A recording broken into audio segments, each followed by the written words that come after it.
Are we together, church? Tili limodzi mpingo. Psalm chapter 8. Salimo 8.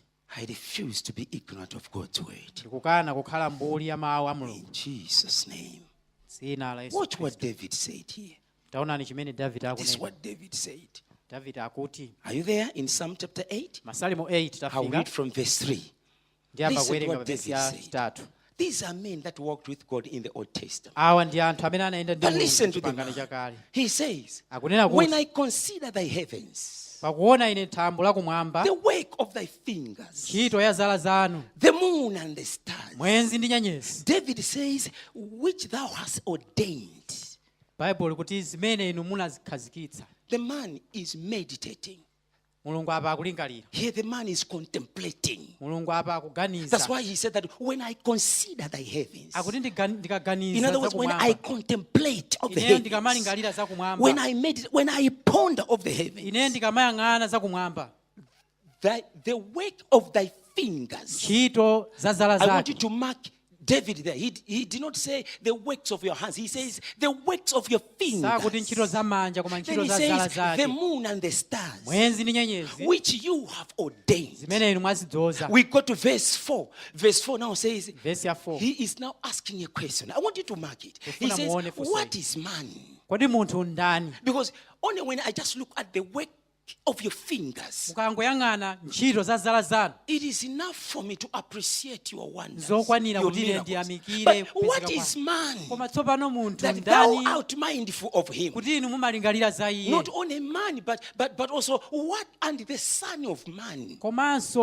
Here, the son of man. Here is not talking about the son of God. He said that, and the son of man, that thou visited him. He says, what is man? Oh God. When I ponder, when I contemplate of thy heavens, not of your heaven, because they are different heavens.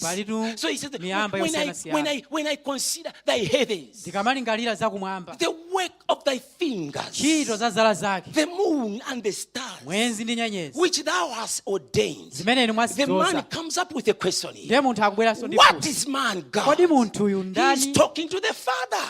He says, what is man that you are mindful of him? And the Son of Man that thou visited him. Watch the following scripture, the following verse. He says, verse 5, he says, for you have made him a little lower than the angels. But you have what? Crowned him with what?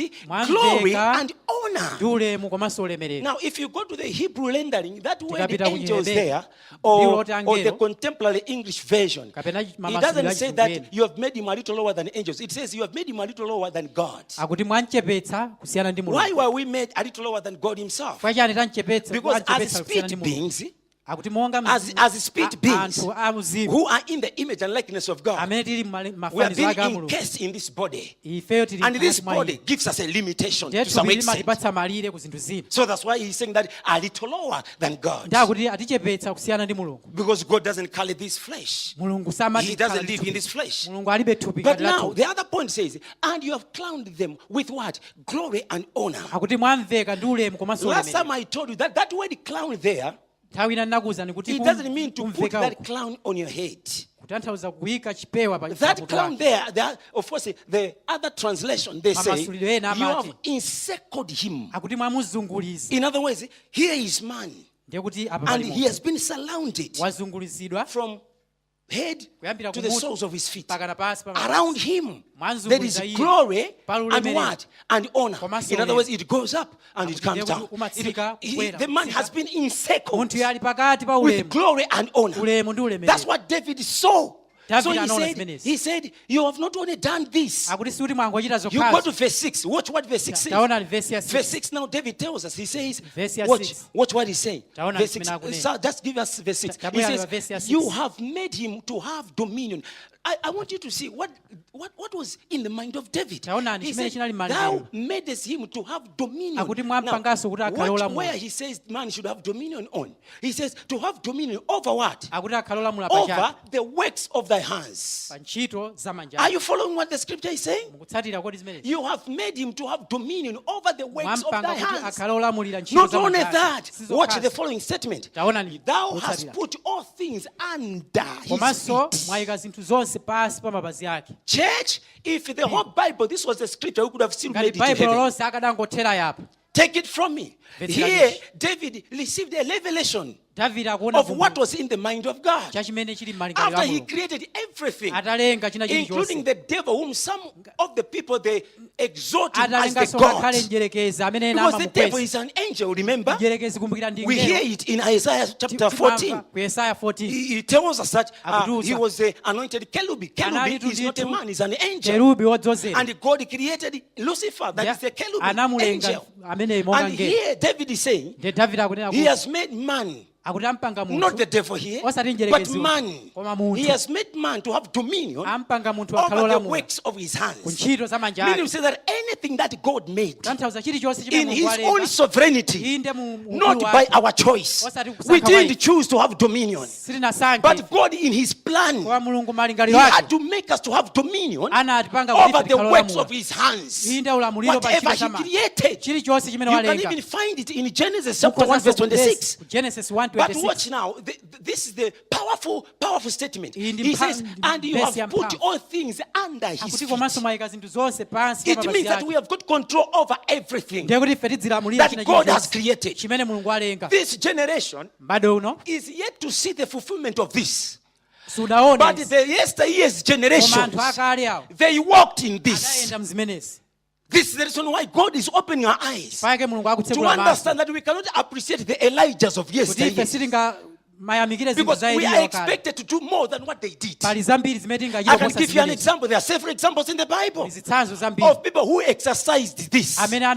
You remember Ezekiel. In Ezekiel chapter 37, when the Spirit of God took Ezekiel in the Spirit and he went with him into a what? A valley of dry bones. The Bible says that then the Spirit caused him to walk around them. Then the bones were very dry. After he walked around them, then God said to Ezekiel, can these bones live? Remember, he's the same God who is saying what? He has put all things under the dominion of man. Then he's coming to the same man whom God has given him dominion. And all things are laid under his feet. He said, can these bones live? And Ezekiel said, oh Lord, thou knowest. He said, prophesy. In other words, you have got a work to do. Because even these bones, they are under your dominion. Then he said, you follow the following statement. He said, prophesy upon these bones and say unto them. When we read it, it sounds simple. But I want you to see this. These bones were dry. God is talking to a man to talk to the bones. Question. How did God know that the bones will hear Ezekiel? How did he know? This is the God that we save. God knew that the bones will hear him. That is will hear Ezekiel, because each and every material that God has created, he put within it. Are you following what I'm saying? According. That is a sound wave. When God was bringing anything to the earth, remember he had two materials. When we read Genesis chapter 1, the first one we see the Spirit of the Lord hovering on the what? On the surface of the waters. Number two, we hear him speak. So he used the Spirit and the Word. So anything that was created, it came into being as a result of the Word.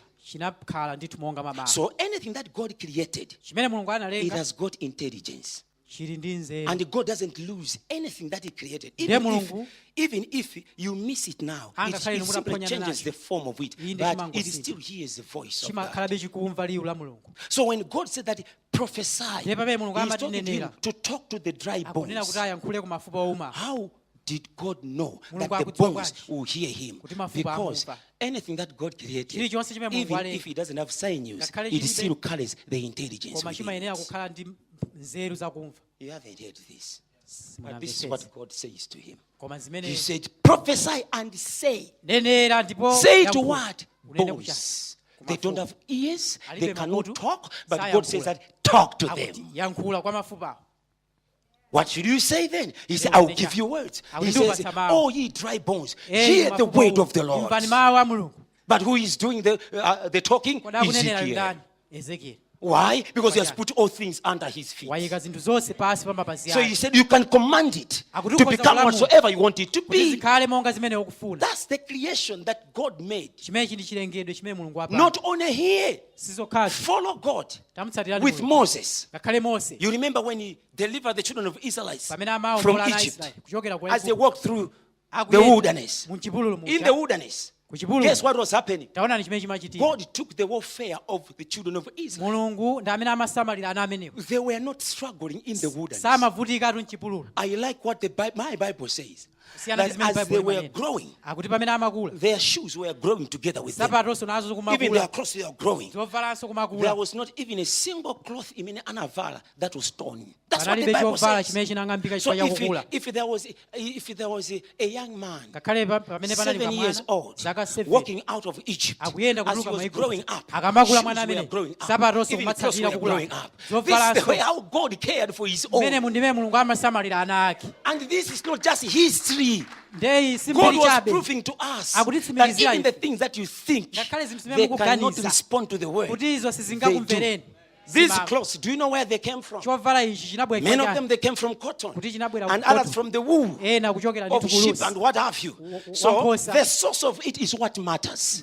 So that's why, as they were growing, clothes were growing with them because of the source they came from, God himself. But the point that I wanted you to see is here.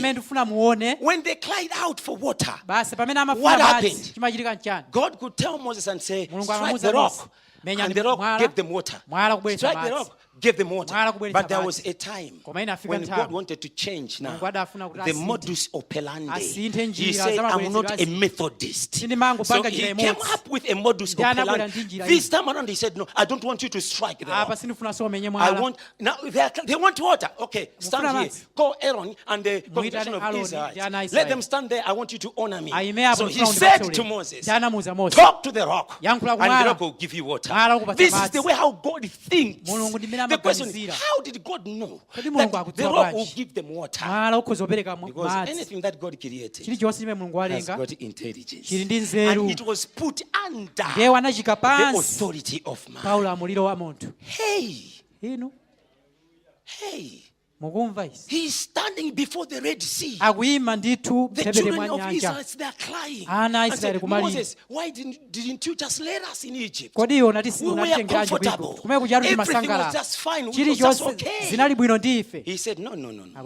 This day, these Egyptians that you see, you shall see them no more. Why? The man was an authorizer. I mean, he was a registered authorizer. And God knew this man.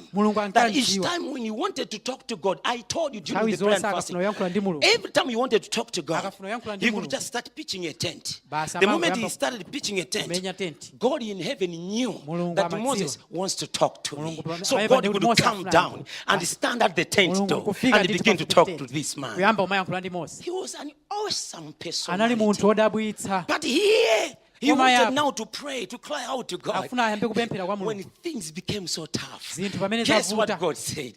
He said, Moses, this is not the time to pray. You had enough time to pray. Now. You don't clean your gun when you are in the battlefield. That is where you use it after you clean it at home.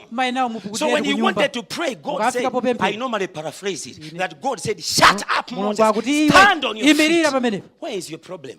He said the sea. He said, all right, stretch forth your hands over the waters and do what? And divide it. And Moses has never read in any historical book that someone he cut the water into two. He is the first man. He is now launching history. What did he do then? He stretched forth his hand over where the problem was. And He did not struggle. He didn't struggle. He simply stretched forth where the problem was and he divided it. Guess what happened? When he started now dividing it, the hand ceased to be the hand of Moses. It became the hand of God. And the Bible says, and the blast from God's nostrils, it blew on the sea. And the Red Sea was split into two parts. And it was congealed. And as they were walking, it was a dry ground. Are you getting me? I mean, this is the God not only of the Old Testament, it's the same God that Jesus came to introduce to us. But look at what we are accomplishing today. Minor things. The question now comes in, where have we gone wrong? What is it that we don't know that our friends knew? Here is Elijah. Here is Elijah and Elisha. And he's telling Elisha and says, sir, remain here. I've got something to deal with God there. He said, no, where you are, sir, God is also there. I'll follow you. Then you remember the children of the prophets, 50, they were there. They are not talking to Elisha. They say, do you know that your papa, your master is going to leave you? He said, I know everything. Then they are walking. Then now when Elijah knew, I think this man, he has known my tricks. What happened to him? He said, sir, let's go. We don't hear any record of what he did when they arrived at Jordan. There were two of them. The only thing that we hear is that they were found on the other side. How did Elijah cut the waters into two? These were men that knew something about God, which we are to know in this year of grace and glory. They passed. Two of them, they just cut Jordan River and they didn't call for a boat. I mean, they did not call for the swimmers to help them. There were two of them. They just cut it and they just passed. And they were on the other side. Then Elijah said, sir, before I depart, ask whatever you want. When we hear it as a story, you can never be provoked to begin to desire God. But when you look at it as what God wanted us to be, you see the miraculous. He said, sir, ask whatever you want me to leave.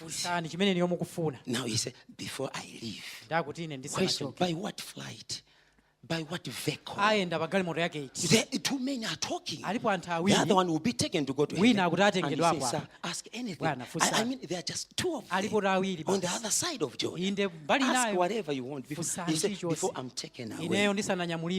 Listen to their conversation. Before I'm taken away. I mean, by what vehicle? By what jet? Then he said, sir, before you are taken away, all that I'm demanding from you is the double portion. I want you to watch the double portion of your spirit. The man didn't ask for the anointing. He asked for the spirit. Because these two are not the same. The anointing and the spirit are not the same. That's why when Elisha died, he was laid in the sepulchre. You remember those men that carried the dead body when their enemies invaded the land, so they were running away. What did they do? They said, oh, why should we bother ourselves? They just threw the body and it landed at the sepulchre of Elisha. And when the body touched the bones of Elisha, it was revived. What was in the bone? The anointing. Where was the spirit? So the man asked for the spirit. It was not the anointing. That's why Elijah said, you have asked a hard thing I cannot offer. But when you see me taken away, that which you wanted, it will come on you. Are you following? In other words, Elisha understood the law of double portion of the Old Testament. Because according to the law of double portion, it said that if I have got 3 children and I want to leave inheritance to all of them, then if, for example, I want to buy them cars, when I go shopping, I should buy 4 cars. Then the first car, I'll give to the firstborn. The second car to the second born. The third car to the third born. And the fourth car, I should take you to the firstborn. The firstborn should have as twice as much as his younger ones. That was the law of the Old Testament. So, what Elisha was asking, he wanted the position of becoming a senior your prophet. amafuna akhale yeyo mneneri wamkulu More than what Elijah was. kusiyana ndi mmene Eliya And analili. Elijah said, hey, no, Eliya that akuti, part, hey, I can't do it. mneneri Hey, it's wamkulu not me to do mwafunsa it. chachikulu. But when you see me going, koma ukandiona ine ndikupita there, pamenepo you see it happening ndiye to him. ukaona zikuchitika And kwa iye while they were yet speaking, ndiye pamene akuyankhula choncho makosana, while they were yet speaking, ali a nkuyankhula choncho chariot of fire basi chinyamunyamu from that angle. kuchokera kumwamba Phew! And kufika Elisha pamenepo started now crying, basi Elisa my kuti, father, my father. atate And the chariot there. kodi chinyamunyamuyo Then he what? He tore his clothes. basi anang'amba zovala The man disappeared. munthu uja kusowa As he was going, pamene because akupita in heaven they don't put on these clothes. kumwamba sitivala izi His body was Thupi lake changed. basi limayamba And he kusandulizika put on the immortality. anavala thupi He lina put on what losafa we call the celestial body. inde thupi That doesn't lakufa require these clothes. silimafuna It zovala has its own robe of lilinazo zake righteousness. zovala So za when his kumwamba body was translated, ndiye pamene he didn't amasandulizika need his what? amayenera kuti He didn't need izachotse his clothes. amayenera So izachotse that's why his clothes basi zovala zake nkugwa fell pasi down. zinagwa pasi. What Elijah was living with Elisha was not that cloth. Eliya ali chimene But amasiya Elijah sizovala didn't need that cloth koma munthu where he was going. samafuna So that's why when the izi body was translated, pake pamene amasandulizika thupi what he lake put on, that chimene gown, anavala chija it had to fall. amayenera kuti achigwetse So because pasi. Elisha tore his clothes, Ndiye chifukwa kuti Elisa anang'amba He had to zovala pick it. anaona kuti chovala that nchomwechi was not the mantle that kuti he was ndiyende given. bwino ndivale But izi he had his clothes torn. chifukwa zovala zake Are you anang'amba. following what I'm saying? Mukutsatira This izi is not a revelation. It's exactly vumbulutso. what happened. zinachitika ndithu It happened. zinachitika He picked it. anatenga chovala And ichi he's going back alone. basi akupita yekha. These sons of the prophets, they were there. ana watching. anenera analipo oteropo Listen to what they said to taonani him. zimene Should akumunena we help you to look for him? Because kodi tikuthandizeni kumfunafuna according to the church history, they Monga say mwambiri ya that mpingo. to Elijah, kwa Eliya this was not news. sizinali Because he could be zachilendo here akanatha kukhala pano lero and see himself basi that he's kenako in mukampeza Chagara. ali kuchikwawa He could disappear at sundry times. amangosowa nthawi And the people iliyonse that were in his time, ndiye anthu amene ali they knew mkwemene him. amandziwa So they bwino thought that this was one amaganiza kuti of ayi, his encounters with the wango- Spirit of God. a- So they wangocheza said, ndi should Mzimu. we help you to look for kodi him? tuthandizeni kuti And mufune that's now funa when Elisha knew that I've Aye. become one of the senior prophets. Akuti ayi Because they ne don't basi. know Elijah has gone. sakudziwa kuti Eliya And he has wapita not disappeared. He has gone. wapita ndithu So when he arrived at Jordan, ndi atafika pa mtsinje uja wa yorodani listen to what the man did. taonani chimene munthuyo akuchita. Where is God, Lord of Elijah? kodi ali kuti mulungu wa Eliya Then he took that cloth ndi anatenga and he chovala smashed the water. basi akuponya pamadzi Jordan River split into two. Pew, pew. yorodani kugawika kawiri. Then the Pita sons of the pita. prophets, they said, ah, ananenera kuti the "Hi, spirit of Elijah mzimu wa Eliya has come on walowa him. mwa And they all came and they ndiye bowed basi to anabwera him. nkumgwadira. Question, funso what did these people know anthu awowa which we don't know? anadziwa bwanji zimene ife sili kudziwa. Abale. May this year of grace and God, chaka ichi chachisomo ndi the ulemerero scales fall. Let them fall from mamba our eyes. agwe m'maso We should be mwathu able to see. tithe kuona. We have got a scripture which we say, beholding as in a mirror with an akuti open tiziyang'ana face. ngati mkalilole ndi The maso issue is ake with an open ndi face. maso ndi nkhope yotsekuka. Are you following what I'm saying? kodi mukutsatira. Watch, let me finish with taonani ndimalize these ndizi other patriots. Then Anthu I'm going to close because kenako ndimalize we still have something to tili deal ndi with. mgonero apo. Are we together there? kodi tili limodzi. All right. Chabwino. Hebrews chapter 11. Aheberi 11. Yesterday we were praying dzulo that timapemphera in this year, kuti chaka chino Calvary Family Church, mpingo wathu we wakava experience the supernatural signs, uwona zinthu miracles, zodabwitsa and wonders. zozizwa And it will be a mark wherever the church koma is. chikhalanso chizindikiro mipingo We ino will be characterized by the glory of ife God. tizingoonekera ndi When ulemerero wa people mulungu. look at us, anthu the akamationa very first thing that they will face Chinthu or choyamba encounter, chimene it will akumane be the nacho glory of God before meeting ndi ulemerero Elder Ntali. asanakumane nanu. Are you there? tili pamene Yes, Hebrews. Aheberi Let me now close. titseke. I will not try to close, but I'm close. sindikwanitsa kutseka koma ndiyesetsa nditseke. 11. Are you there? Aheberi 11. Father, atate thank you. sikomo. I read Aheberi 11 Hebrews chapter 11. I will start from verse 32. ndiyamba pa vesi ya 32. There are others, of course, before the scripture that I want to read unto you. There are other people that were written on top there who by faith some things happened to them. But I've deliberately decided to start from verse 32. It says, and what shall I more say? This now the writer of Hebrews. He was giving us records on how those who knew God, they worked wonders. Then he says, and what shall I more say? For the time would fail me to tell you of Gideon and of Barak and of Samson and of Jephthah, of David also. I don't have enough time to tell you about this. And Samuel and of the prophets. You go to verse 33, sir. Listen, verse 33. Who through faith, I want you to see what they did. They subdued kingdoms. It was not with man-made weapons. These guys, they knew the God that they were saving. They subdued kingdom. They wrought righteousness. They were not only claiming promises, but they obtained the promises.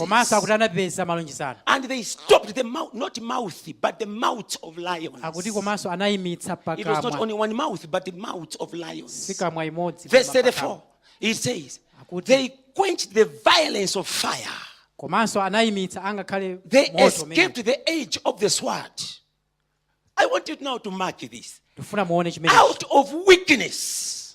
Are you there? Out of what? Weakness. We are made strong. Wax valiant in fight. Turn to flight armies of what? Of the aliens. Hey! How you wished you were part of them. Watch here. This way I want to start. Before I close, I want to show you just two things that I found here. Out of weakness, the Bible says, were made strong. How can you out of weakness be made strong? What type of weakness was that one? It means that these men, because of their determination to do what God commanded them to do, because of their connection with God, there were external forces that were coming against them to make them give up on God, but also to give in to the devil. So watch what happened. While they were being oppressed, the Bible says that out of that weakness, it is known as weakness because these were the oppositions that were coming to change their mentality, to change their course of life. I can give you an example. Shadrach, Meshach, and Abednego. When Nebuchadnezzar said, you must worship my gods, listen to what these three Hebrew men said. They said, we, O king, we are not ready to bow to your gods. He said, we give you respect, yes. But for us to change worshiping our God and to begin to worship your God, forget about that. Then they said, and then Nebuchadnezzar said, you don't know me. I'm the authority in this kingdom. Then he said, change your mind, or else I'll throw all of you into the what? Into the what? The furnace of what? The furnace. They said, oh king, let it be known unto you that we will not bow. Even if you throw us there, one thing that we know is that our God, listen to what they said, is able to deliver us. Even if he decides now not to deliver us, we will still not bow, because that will not make him to lose his power. They said, soldiers, get ready to pick these young men. Throw them into the fiery furnace. That was the weakness that the Bible talks about. That they were at the fix, but they could not give up. Right in that oppression, affliction, they still stood there. And when now they were taken ndiye pamene amatengedwa to be thrown into the fire kuti furnace, akaponyedwe ng'anjo ya guess moto, what happened? taona chimene As they were chikuchitika. going there, Akupita the kumeneko soldiers, asilikali I aja, mean the soldiers asilikali that took them amene were the anawanyamula first to get into the ndi amene fire. anayambira kulowa And they were mng'anjomo, burnt to onse ashes. kupserera mapulusi. And these young men, Ndiye anyamata they aya just went in there. basa And mangoyenda, the chains through which they were tied with, maunyolo amene anawamanga they got bent up. anaduka naye And they were akamoto. there in the Ndiye fire, anali mu ng'anjo muja talking to one another. mayankhula wina ndi That's what nzake. we hear, that they were speaking to one another. I Simeti mean, mamva. this was not artificial fire. Sikuti For unali you moto to know olenga that uwu. it was the real fire, Kuti mumve the kuti unali moto soldiers weniweni. that picked them were the first to go in, Asilikali and amene they were ananyamula burnt ndi into amene ashes. anayambirira kupsa. But them, Koma they iwo were walking in the fire. basi kumangoyenda Out of weakness, pyolera mkufoka they kwawo were made strong. anakhala amphamvu, Because anali ndi popondera, they had somewhere to stand on. anali ndi malo oti aponderepo.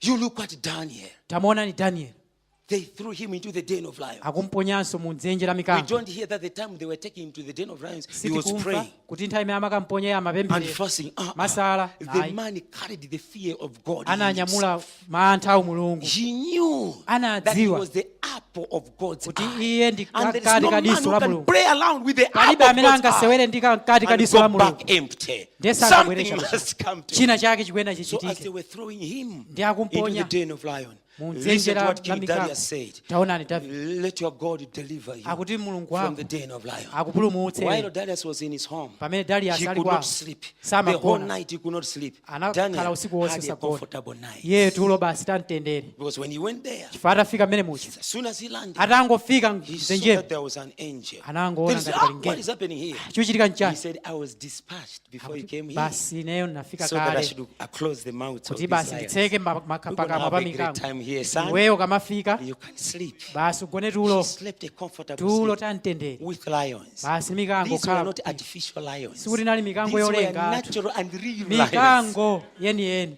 But out of weakness, Koma kupyolera mkufokako this man munthu was uyu made strong. anakhala ndi mphamvu. Early in the morning, Mamawa, the king is rushing Mfumu to Darius the den ikubwera. of lion to Basi. find out what has befallen Tione kuti Daniel. chachitika nchani. Then he said, now calling out, Akuyamba Daniel, kuita, Daniel, Daniel, has your God delivered kodi you Mulungu wako from the wakupulumutsa mouths of lions? ku mikango icho? He said, oh, Akuti king, mfumu, I am collected and cool. inetu ndine wa moyo, You remember Wednesday service? Mukuona? Yes, I am collected and cool. inetu ndili pano wa moyo.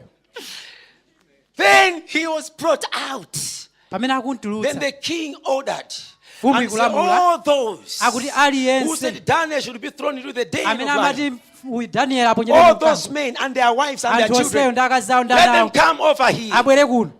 And one by one, Ndi mmodzimmodzi they were throwing them into basi the same den. akuponyedwa Before they mdzenjero landed, asanafike ali malere. these lions were so hungry. And Mikango they itu were ndi not ya njala. artificial, they were real ones. Njala. Before their bodies landed on the ground, Matupi awo asanafike pansi they were already done. In fact, Awakidwa they were kale. already taken care of in the air. amawakidwa mmwamba mombo. What was a blessing to others, Chimene chinali ndalitso it kwa was a wena curse to chinali others. temberero kwa anthu ena, But it was because of their connection koma with chifukwa God. chakulumikizika. Are you following what I'm saying? Mukutsatira But the zimenezi. point that I wanted also to show you is Mfundo ine the imene ndifuna other. ndikuonetsere. Sir, let's finish. Tiye timalize. Watch verse. Let's go down. Tiye tipiteni We pasipo. go to verse 35. Verse The same 35. Hebrews chapter 11 verse 35. It Ahebeni. says, women received their dead. Akazi analandira akufa awo To what? To life again. mwakuuka Now, kwa akufa. what I wanted to show you, the other thing is this one. Chimene It ndifuna says, ndikuonetsere. and others, what happened? Kwa ena And anatani others were tortured, not what? Not Anakwapulidwa. accepting deliverance. Osalola They had kuomboledwa. a choice anapanga chisankho because of the God that they knew. chifukwa cha Mulungu That we wawo can be tortured and be delivered. akuti We know how to deliver tikudziwa ourselves. amene ife angatiombolere, But they accepted it. koma anasankha. It was a choice. Chinali chisankho. Others were tortured, not accepting deliverance. Why? Enawo anasankha chifukwa That they chani? might obtain kuti a akalandire better resurrection. inde chiukitso chenicheni. What a decision. Chisankho I mean, chabwino. what a decision. Chisankho chabwino. They were tortured. Anazunzidwa. They had opportunity to be delivered. Anali ndi mwayi woti akhoza But they kuombolera, did not want to accept koma sanaulandire. because they were seeing in the future Amayang'ana kutsogolo that we want to obtain a better kuti resurrection. tikufuna tikalandire ife Because chiukitso of that, chenicheni. we allow it to Tilola happen. izi zichitike. Not to be tortured because of your ignorance, Osati azunzike chifukwa sakudziwa ayi, but because you know how you can walk out of koma it. kodi ungatulukemo bwanji. So they were tortured But what they were looking forward to, that they might obtain a better resurrection. That was the choice that they had. Having said all these things, let me say to you, what we have just heard here was not for the select few. God wanted this to happen to all of us. Because it didn't spread to all of us. What happened? We now see Jesus coming to the earth to bring all of us to this life of the supernatural. So what happened? Hebrews chapter 12 verse 2. It says, looking unto Jesus, who is the author and the finisher of our faith. He says, who for the joy that was set before him, what did he do then? He endured the cross, despising the shame. And as I'm talking to you now, he is set where? At the right hand of the throne of God. What Jesus was doing here was not to bring us into the original place where God wanted us to operate from. Because in his mind, hear me and hear me well, God didn't want us to lack anything. He didn't want us to be victims. But this happened because of what God is saying in Hosea chapter 4. He says, my people are destroyed for the lack of knowledge. Because you have rejected knowledge, he said, I will also reject you, that you should not be a priest unto me. Because you have deliberately forgotten my laws, I will also forget you and your children. That was tragedy. So when now Jesus came, the Bible literally tells us that he came in our place because he saw that there was an error. People started accepting things that God never meant for them. They started now speaking the language that God didn't want them to speak. So he came, and when he saw the joy that was set before him, what was that joy? That joy was you and I. You remember last time when I read Peter about the prophets, the Bible says that they were told about the salvation that was coming. And they searched diligently of that salvation and what manner of time that was supposed to happen. Because the Spirit himself would signify in them that the day is coming when there will be a shift. The glory that will be made available that time, it will be great than the glory that is in the now. Are you following what I'm saying? So that's why now we see now Jesus is now coming to us and taking our place to make us now come to the place that God wanted us to be, so that we can rule again, so that we can take charge again, so that we can talk to whatever we have, instead of complaining and say, but this cloth will not live long. We begin to talk to it and say, I'll put on you 7 years. You never won out. And the clothes will hear you. Because if it happened in the wilderness, what can fail us in the now? The people who carry the presence of God in us, the people whose glory has been risen upon us. Are you following what I'm saying? So here is now what the Bible says, that of which salvation the prophets have inquired and searched diligently, who prophesied of the grace that should come unto you. Then, that's why now we see now Jesus. Now, Hebrews tells us that he endured the cross. That's what Hebrews chapter 12 verse 2 says. He endured the cross because of the joy that was set before him. He's despising the shame. And today he is set at the right hand of the throne of God. The same Hebrew. If you go to chapter 2, you hear what now God did. He said when he sent Jesus, he allowed Jesus not to take the form of angels. That is verse 14. But he took the form of what? Of the seed of Abraham. That is, he took the form of man. Why he took the form of man?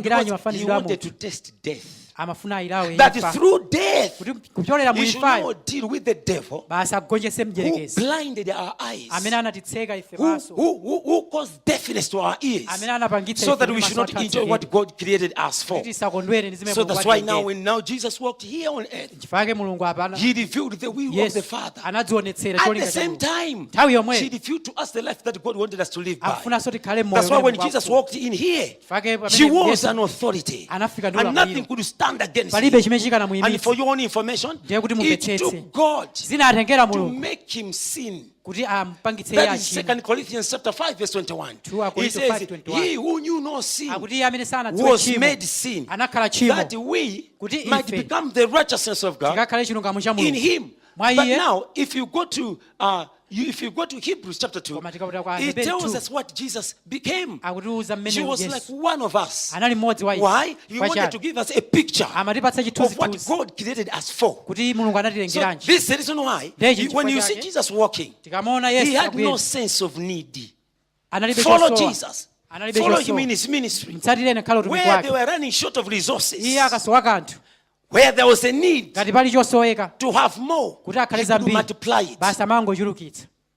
There was no, sense of sickness in Panalibe him. fungo la nthenda. He walked here to display the life that God wanted you and I to Amabwera live. kudzazionetsera umoyo wa That Mulungu life which David said, umene Davide you have adanena given him dominion mwandipatsa ulamuliro over the work of your feet, inde of pa your ntchito za hands. zala But zanu. also you have put all things under his Komanso feet. mwayika zonse So pansi pa mapazi Jesus anu. showed us how. Yesu amabwera kudzationetsera After zinthu. he revealed it, he Atazionetsera. said, now I will take your place. Akuti tsopano tenga malo Because anu. with your place, you cannot live Mmene according to the mulirimu, standard that God wanted you to live by. simukakhale ndi mmene Mulungu So akufunira. he exchanged Ndiye himself. amadzisinthanitsa He yekha became us Anakhala so that we ife, might become him. kuti ife tikakhale iye.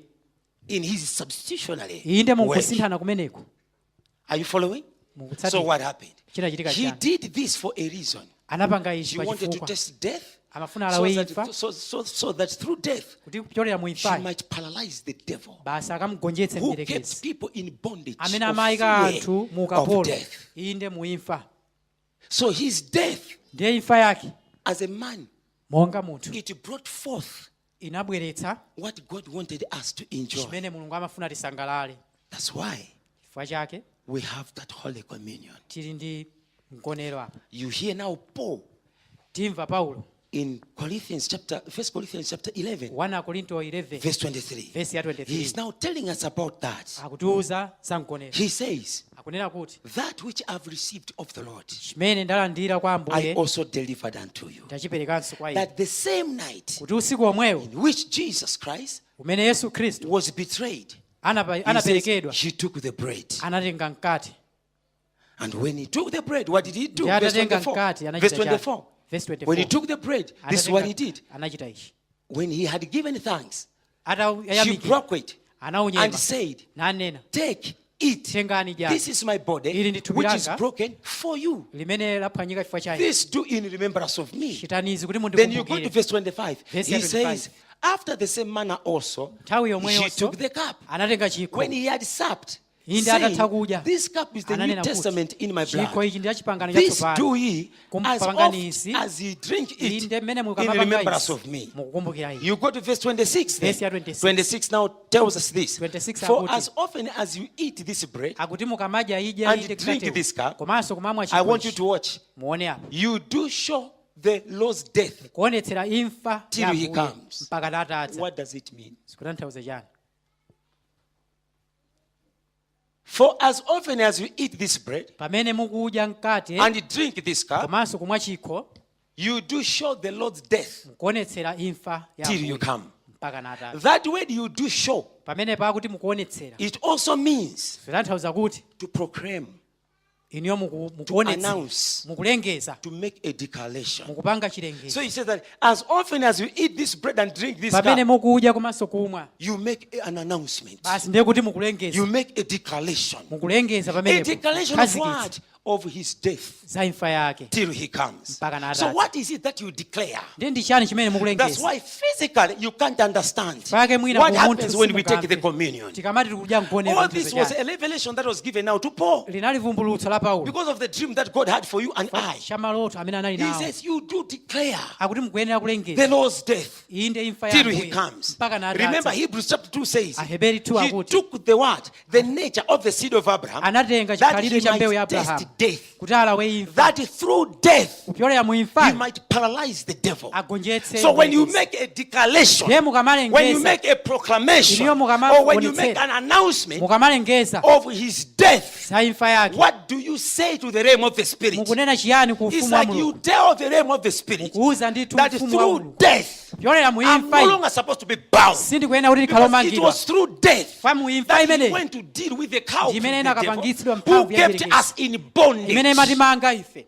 So each time we come here, according to Paul's nthawi revelation, ineyi yonse each tikamabwera time we come to the Holy Communion, Tikamabwera ku mgonero. brothers, the moment you take the cup Mukamatenga and the chikho, moment you take the bread, komanso kutenga these are mkate. physical ndi emblems, zinthu ndithu but they have zakuthupi got a spiritual koma impact. zili ndi mphamvu ya There is uzimu something in the realm of the spirit that they pali china understand. chake chochitika ku That is uzimu not just the drink and sikuti it's not just the mungomwa bread. kapena kumangodya It's an announcement. sikulengeza china You chake announce in the realm of the spirit kulengeza mu ufumu wa that Mulungu the death of Jesus Christ, kuti imfa ya Mulungu it ya Yesu dealt with the Khristu pangs of death. iyi ndetu imene Have you inamangidwa ever heard about the word pangs of death?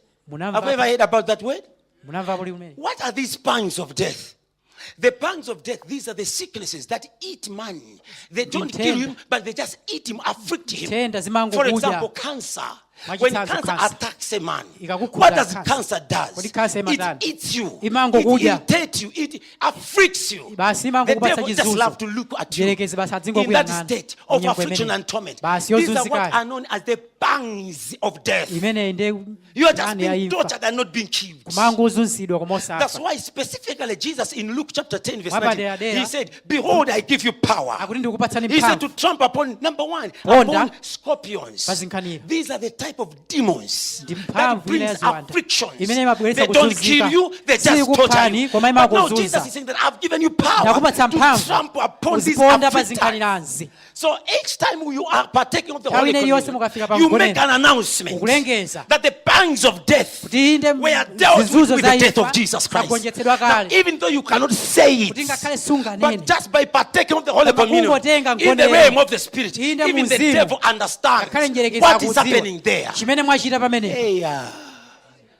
it was a restoration ndikubwezeretsedwa that kumene God was taking us through. Mulungu When Jesus amatibwezeretsa. came, He Yesu said, atafika. I didn't want you to be victims of Sindikufuna iniyo circumstances. mukhale I didn't ogonjetsedwa. want you to walk in want and Sindikuti iniyo lack. mudzingoyenda So when Jesus mkuvutika. came, Yesu He did atafika every necessary requirement anaonetsetsa so that we should live an enjoyable life. Peri kakale moyo John wabwino. 10 verse 10. Yohane 10 I like verse the 10. amplified version. Ndimakonda It inde says, ma- the ma- thief ma- cometh but only for to steal, to kill, and to destroy. Inde Then lumbasi Jesus kuta kuti said, iphe kuona. I have come Koma ine ndadza that you may have kuti inu mukhale and nawo. enjoy life. Komanso Have mukakondwere it to moyo. the full. Mukakhale That nawo is moyo in ochuluka. abundance. Inde moyo ochuluka. I mean to the full till it overflows. kuti mpaka notasefukira That was a dream of the Father. amenewo ndi When he maloto was a bringing Mulungu us here on earth. pamene amatibweretsa Refuse to carry the wrong picture. kanani kutenga chithunzi Choose chachabe to carry the right picture. Tengani pikicha That yabwino. picture which Jesus brought unto us. imene Yesu The anayibweretsa pangs of death, brothers and sisters. Mazunzo a We hear imfa. about HIV. Timamva ndithu za When AIDS. someone has been diagnosed Wina akadwala and you are nthenda told imene. that you have got Ndiyo HIV, akakuwuza what muli comes AIDS. into your mind? Chimabwera nchani What malingaliro? comes into your spirit? Chimabwera All of nzokani a sudden, muzimu wanu. you begin to see death. basi umayamba kuona You imfa live an afflicted life. Makhala moyo These are ozunzika. the pangs of death. mazunzo a But when now imfa Jesus tasted death, Yesu He anawa tasted imfa it for a reason. anayirawa pa chifukwa That He imfa should imeneyi destroy the pangs. kuti akagonjetse mazunzo a imfa Not only that, si chokhacho in Romans chapter 6, Aroma 6 you read from verse 4. He Ukawerenga says, verse ya 4. he was now talking about our being buried together with Christ. Akuti Christ. ifeyo He said, ta- therefore, we have been buried together akuti with ifeyo Him. tazikidwa So when He came back to limodzi life, Yesu. what happened to us? Anabwera We njani? also came back to life. akuti nabweranso ifeso So, moyo so that as Jesus Christ was raised from the dead, Akuti pamene Yesu now amaukitsidwa. Amplified says, by the glorious power of the Father. Inde But now mphamvu King ya James ulemerero. Version says, as Christ was raised by the glory Pamene of the Yesu Father, ama- watch what He said. amazukizidwa. Even so, Atingakhala we should ifeso. walk in the what? In the newness of life. tikayendenso moyo wina watsopano That's what Paul understood. He said, and you know, therefore we are buried with him by baptism into death, which means as he died, we died together with him. So through death, there was something that God wanted to bring out. And that's not what Paul is telling us. That each time we come to that table, what do we do then? We make an announcement that we died with Christ. And now when Jesus was raised, he says that he was raised up from the dead. I want you to see by the glory of the Father. So if he was raised by the glory of the Father, what is supposed to become of us? He said, even so we also should walk in the newness of life. Do you know what it means? This is not when we get to heaven.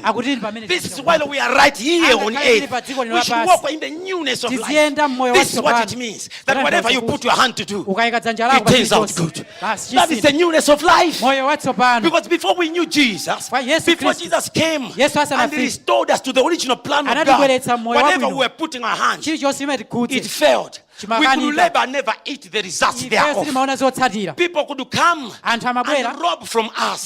But now, after this, newness of life. So as we take the communion, it is an announcement in the realm of the Spirit that we are no longer people who are walking in the ordinance of life, but now we are walking in the newness of life. If you can just get the glimpse of it, even an inch of it, your life will carry a new definition. And you no longer remain the same. This is the glory that we are talking about. Because when we talk about the glory, remember, it is the manifested presence of God. So when God comes down in a place, it is no longer you are doing. It is now His workings. That's why even in salvation, we didn't need to do anything. It was God's own choice. He sent forth His Son to do the work on our behalf. What were we doing then? The Bible says, while we were yet deep in sins, we were not even fasting, we were not even praying, we were not even kind to God and say, save us. While we were yet deep in sins, He says Christ loved us and He died for the ungodly. We didn't do anything, but He did everything. So that you and I, we can simply accept that perfect sacrifice that restored us back to the plans and the purposes of God. That today as we walk in the streets of Blantyre, we should walk with the newness of life. He has made you the answer to your community. He has made you the answer to your neighborhood. But if you do not know, if you don't understand, you walk on in darkness. And that is an error. Because that was not what was in the mind of God. Church, this is beyond religion. This is the life that God wanted us to buy. If it is your cry for the glory this year, if it is your cry for the grace this year, you should not just cry for it for your selfish ambition. Let it not be for your ego. Let it be for even others. Because out of your belly, there should gush out rivers of living water. Let your life influence those that come close to you. Let what God will do with your life in this year, it should be of benefit of whosoever comes to us. Let not people die in your eyes. Let not people struggle in your eyes. Let when you show up in a place, the presence of God should show up. I mean, let when you show up in your office, the glory of God should show up. You know what God has made us? He has made us to be the carriers of His glory. That is what Isaiah says. Isaiah chapter 6 verse 1 says what? Arise, shine, for your light has come. The glory of God is risen upon you. Then it continues and says, darkness shall cover the earth. That's not your problem. Those darkness shall what? The people. That's not your problem. But the Lord your God shall be risen upon you. And His glory shall be seen of you. That is the desire of God in this time. If you had to cry, only one cry you can have and say, Lord, make me that man, make me that woman that you had in your mind mind when you are bringing me here on earth. Yes, I've seen so many things happening. I've experienced so many things to the point that I'm forgetting the reason why you brought me here on earth. But make me that man. Make me that woman of influence. That wherever I go, I should be the answer to the cry of need. I should be the solution to those who are in darkness. You were not created to be a fault finder. You were created to be a solution bringer. Brothers and sisters, the reason why you are working is not because you are to earn a living. You are working not to earn a living because you have got a God who is a supplier. He can supply to you whatever you want in life. But the reason why you are working is so that you can contribute to the development of this nation. It's so that you can contribute to the lives of other people. That's what the Bible says. That he who stole, let him not steal any longer, but he should labor with his hands, that he may find something to give to the needy. That is the whole essence of your work. That is the whole essence of your business. But if you cannot come to this understanding, you begin to think that you work to earn a living. You don't work to earn a living. You are a child of God. You were placed here to help this nation. And one way you can help this nation, it is through the giftings that God has put in you. It is through the knowledge that God has brought unto you. So that as you go to the office, you say to yourself and say, I'm in this office to contribute to the success of this company. I am in this office to help this nation to become a better place than the way I came in. And the nation will become a better place. Brothers and sisters, let Lord Jesus come again and die for you. You already paid the price, and he paid it in full, so that your life and my life should be a wonder in this day. Open your eyes and see, and say, Father, here I am. I don't want to live as a victim. I don't want to be disadvantaged in this life. I know there is more, mighty God. There is more to life than what I've just experienced. Yes, I focused on the minor. I focused on the minor. But now you have opened my eyes to focus on the major things. I'm here for a purpose. You knew me, oh God. You prepared for me, oh God. And as I'm now here, I want to live the life that you brought me here for. In the name of Jesus. So each time we partake of the Holy Communion, we declare, we make an announcement that the pangs of death can no longer hold us. That sickness and disease can no longer lord themselves over us. I declare, brothers and sisters, in the realm of the Spirit, each time we come to the communion, this is what we say in the realm of the Spirit. And the devil cannot touch me. The devil cannot do anything to my life. If you were walking in want or something were troubling you, as you partake of the Holy Communion, it's a declaration. Angels, they hear it. Because where you make an announcement, someone must hear it. Where you make a declaration, someone must hear it. So Paul said, as we eat this bread, as we drink this cup, we make an announcement of the Lord's death till he comes. In other words, we tell the cohorts of hell and say, I am more than a conqueror. I now walk in the newness of life. That's what happens. Lift up your hands. Worship him. Just worship him.